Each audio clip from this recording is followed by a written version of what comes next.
क्या आपको पता है कि इजिप्ट में कई ऐसे रहस्य हैं जिनके बारे में इंसान आज भी पता नहीं लगा पाया है। इजिप्ट की जमीन में कई राज दफन है। इजिप्ट के आज तक जो भी रहस्य सामने आए हैं उन सभी को देखकर इंसान हैरान हो जाता है। इजिप्ट के पुराने शहरों में से एक शहर ऐसा है जिसे अबिडोस के नाम से जाना जाता है। यह एक ऐसा शहर है जिसमें एक तरफ एक नदी पाई जाती है जिसका नाम है नाइल रिवर और दूसरी तरफ दूर दूर तक सिर्फ रेगिस्तान है। इस शहर में साल 1988 में जब बहुत तेज आंधी आई थी, इस आंधी की वजह से रेत के अंदर से एक ऐसी चीज बाहर आई जिसे देखकर सभी हैरान हो गए। यह अजीबोगरीब चीज लकड़ी से बनी हुई थी। बहुत रिसर्च करने के बाद यह पता चला कि एक नाव है। यह एक ऐसा स्ट्रक्चर था जो बहुत ही खस्ता लकड़ी का बना हुआ था और इस लकड़ी को दीमक खाकर बहुत ज्यादा खोखला कर चुकी थी। इसके बारे में पूरी तरह जानने के लिए यहाँ की आर्कियोलॉजिकल टीम ने सन 2002 में इस पर रिसर्च करना शुरू किया। इस रिसर्च को करने के लिए आर्कियोलॉजिकल टीम ने यहाँ पर खुदाई शुरू करी, लेकिन इस खुदाई को बहुत सावधानी पूर्वक किया जाना था क्योंकि खुदाई के दौरान किसी भी तरह की गलती से कोई चीज टूटने फूटने की वजह से कई मिस्ट्री सुलझने से रह सकती थी। अब जो नाव रेत के अंदर से निकल कर आई थी वो नाव कोई मामूली नाव नहीं थी। ये नाव 70 फीट लंबी और बहुत ही अलग डिजाइन की बनी हुई थी। अब सवाल ये उठता था कि इतने बड़े रेगिस्तान में ये नाव आखिर कर क्या रही थी। इस मिस्ट्री को सुलझाने के लिए काफी रिसर्च करी गई, जिसके बाद ये पता चला कि रेगिस्तान में ये नाव अकेली नहीं थी। इसके साथ इसी के जैसी 14 नाव और पाई गई। इन सभी नाव को एक लाइन में एक दूसरे के साथ खड़ा करके दफनाया गया था। इस रिसर्च में आर्कियोलॉजिस्ट ने नाव को पूरी तरह बाहर नहीं निकाला था क्योंकि नाव को बाहर निकालने से उनकी हालत खराब होने की वजह से टूटने का खतरा बना हुआ था। उन्होंने उस नाव की लकड़ी के कुछ सैंपल्स लिए और उस पर रिसर्च की।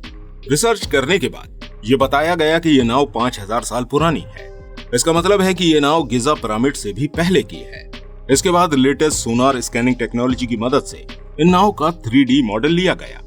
इस 3D मॉडल को देखने के बाद ये पता चला कि ये 70 फुट लंबी नाव, जिसको देखकर ये पता चलता है कि इनको बहुत ही ज्यादा हिफाजत के साथ एक दूसरे के बराबर में खड़ा किया गया है।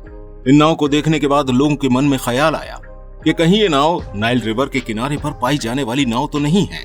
हो सकता है किसी वक्त पर इस जगह से नाइल रिवर बहती हो और नील नदी का यहाँ पर किनारा रहा हो जिस किनारे पर ये नाव बहकर आई हो। लेकिन हमारे एक्सपर्ट्स ने इस मॉडल को देखने के बाद इस बात से इनकार कर दिया क्योंकि यदि ये नाव नाइल रिवर में बहकर आई होती तो ये उल्टी सीधी एक दूसरे के समीप खड़ी होती।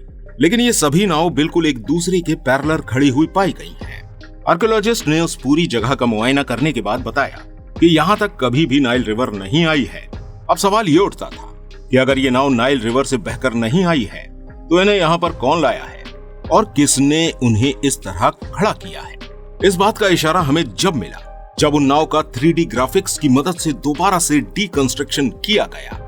जब इन नाव की डिजाइन को ध्यान से देखा गया तो पता चला कि इनमें लकड़ी के टुकड़ों को रस्सी से आपस में जोड़ जोड़ कर नाव बनाई गई थी और इस नाव को चलाने के लिए 30 लोग चाहिए होते थे जो चप्पू की मदद से इस नाव को चलाते थे।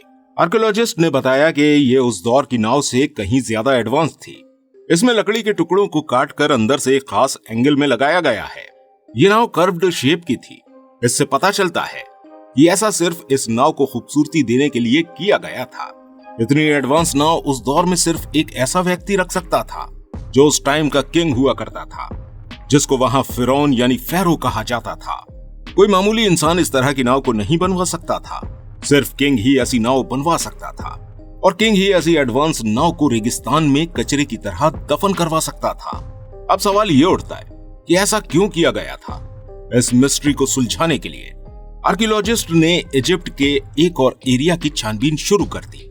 जिस जगह पर नाव दफन थी उसके आसपास की मिट्टी में ईंटों का एक ऐसा भी स्ट्रक्चर मिला जो तबाह हो चुका था। एक्सपर्ट्स का कहना था कि ये इतना बड़ा स्ट्रक्चर एंशियंट इजिप्शियन की इबादतगाह लगता है जहां पर वो अपने खुदा फेरो की इबादत किया करते थे। इस स्ट्रक्चर में कई ऐसे टूटे फूटे बर्तन मिले हैं जिसमें कभी खाना या पानी डाला जाता होगा। इससे पता चलता है कि इस इबादतगाह में इवेंट्स भी हुआ करते थे। रिसर्च के बाद ये बताया गया कि इन बर्तनों को उसी वक्त बनाया गया था जिस वक्त उन 14 नावों को बनाया गया था। अब आर्कियोलॉजिस्ट को पता चल चुका था कि इन नाव का उस इबादतगाह से कोई संबंध तो जरूर है जहां पर मिट्टी के टूटे हुए बर्तन मिले थे। जब इन नाव पर वापस रिसर्च की गई तब ये पता चला कि इन नाव के नीचे तथा साइडों से ईंटों की ऐसी दीवारें बनाई गई हैं जो बिल्कुल इन नाव के शेप की हैं। इसके बाद ये अंदाजा लगाया गया कि जब साइडों से और नीचे ईंटें लगाई गई हैं तो हो सकता है कि इन नावों के ऊपर भी ऐसी ही ईंटें लगाई गई हों और इन नावों को इन ईंटों से बंद किया गया हो। ये देखने के बाद ऐसा प्रतीत हुआ कि ये कुछ और नहीं बल्कि उन नाव के ताबूत बनाए गए थे। हो सकता है कि 5000 साल पहले इन नावों को इन ताबूतों में बंद किया गया हो। बताया जाता है कि इन ताबूतों के ऊपर व्हाइट लाइम स्टोन का प्लास्टर किया गया था। ये प्लास्टर इन ताबूतों की खूबसूरती बढ़ाने के लिए किया गया था। दोस्तों, क्या आप जानते हैं जब पिरामिड्स बनाए गए थे तो उनके ऊपर भी इसी व्हाइट लाइम स्टोन का प्लास्टर किया गया था। ये प्लास्टर इसलिए किया जाता है ताकि ये पिरामिड और ये ताबूत धूप में रेगिस्तान में दूर से ही चमकते हुए दिखाई दे और देखने में आकर्षक लगे। इन सब बातों से ये तो पता चल चुका था कि ये नाव नाइल रिवर में बहकर यहाँ तक नहीं आई है, इन्हें किसी ने दफन करवाया है। और इन नावों के इतने एडवांस होने की वजह से ऐसा लगता था कि इन्हें वहां के किंग ने ही ईंटों में बंद करवाया होगा। अब सवाल ये उठता है कि इन नावों को ताबूतों में बंद क्यों किया गया था। इसी रेगिस्तान में इन नावों से थोड़ी ही दूरी पर इजिप्शियन किंग का मकबरा मौजूद था। मकबरा उस जगह को कहा जाता है जहां मरने के बाद किंग को रखा जाता है। ये टॉम्ब यानी मकबरा भी इसी दौर में बनाया गया था जब ये नाव और उस इबादतगाह में मिले बर्तनों को बनाया गया था।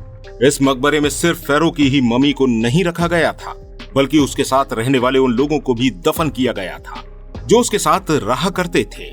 और इन सभी को फेरो की मौत के दिन दफन किया गया था। किंग के साथ जितने भी रहने वाले लोग थे उन्होंने किंग की मौत पर किंग के साथ जाने का फैसला किया था। उन लोगों का ऐसा मानना था कि मौत के बाद सफर को आसान बनाने के लिए राजा की सारी चीजें और उसका सारा सामान यहाँ तक कि उसके साथ रहने वाले लोग भी उसके साथ दफनाए जाएं।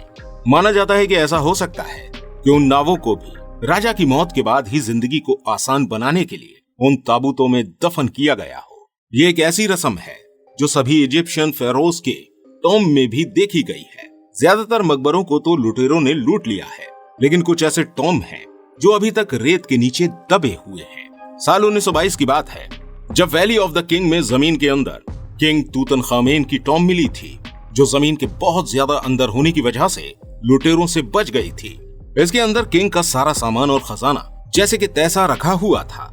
इस सामान में भी 35 ऐसी नाव के मॉडल पाए गए थे जिन्हें शायद किंग की मौत के बाद के सफर को आसान बनाने के लिए वहां रखा गया था। तो दोस्तों, ये थी इजिप्शियन बोट मिस्ट्री।